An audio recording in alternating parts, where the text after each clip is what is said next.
Ulbe ko yonta be kilay tanirabe. Denten ulbe ngere denten. Mo futanke. Ulbe ngere denten. Ulaw denten dole men. Denten gonen god pamudire. Lenyal wana god, wana lenyal wana dido. Minodda mamma minota tawdo mi yon onon dido. Hangi murtulo tijani, ani bertulo majani. Wi abum liya bab, ere pako nana vice. Lenyal ngol ko enen, nangundiren jidondiren. Mballondiren, kongol meden tafen.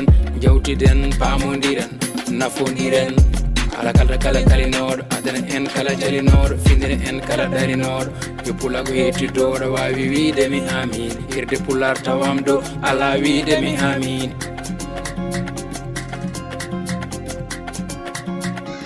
Dole ngala, dangi fone sono bange mun dole ngala.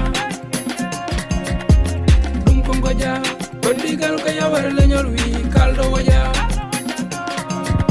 Yo dole keba kina nonka, nin pamandir tawen dugdai. Dental wani dole ya tawde en lurdan. Dole ngala, dangi fone sono bange mun dole ngala. Dum kongoja, kodigal kaya war lenyol wi kaldo waja. Yo dole keba kina nonka, nin pamandir tawen dugdai. Dental wani dole ya tawde en lurdan. Kuri pullo weltaram, adu pullar wuri faram.